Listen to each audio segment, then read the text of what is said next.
What's up, zdravíte, technický typek a ak si klikol na toto video, znamená, že si Applista, robíš DaVinci a farby ti nesedia, ktoré vidíš na hľade v DaVinci, QuickTime a na YouTube.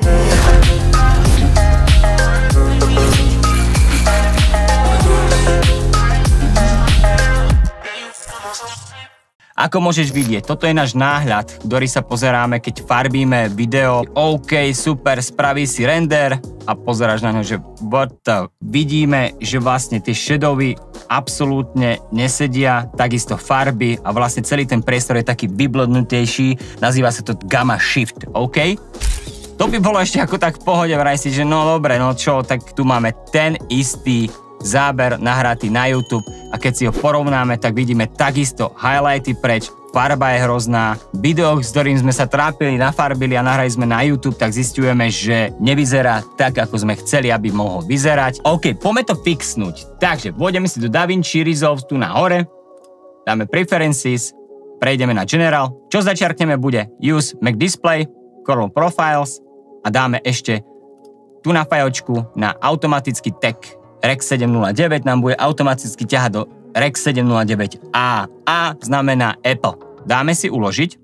Tu nás upozorní, že vlastne tie nadstavenia budú až po reštarte DaVinciho, takže dáme OK. Vypneme DaVinci, zapneme ho znova, chuligána. Otvorili sme si projekt. Teraz je dôležité nadstaviť si tu na dole na Project Settings, dáme si Color Management. V Color Managemente si zvolíme DaVinci YRGB, Timeline Color Space, záleží v ktorom farby, že ja rád farbím DaVinci White Gamut, Intermediate a Output Color Space, toto je dôležité, nájdeme si Rec 709, ale dáme A.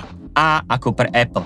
Klikneme šup, dáme Save. Bohužiaľ si budeš musieť nagradiť ten obraz znovu podľa seba, aby ti sedel. Ja to nechám nejako takto. A teraz poďme na Delivery Page. Ja si zvolím svoj vlastný preset, aby mi to urýchlilo prácu. Ak nevieš, ako sa riešia presety, pozri si video tu, tam, tu. Proste dám ho do popisku, alebo sem sa niekde vypluje. OK, poďme na to. Export video, MP4, H264, to je úplne v pohode, to je na tebe, rozlíšenie takisto na tebe, všetko toto je na tebe, až na jednu vec.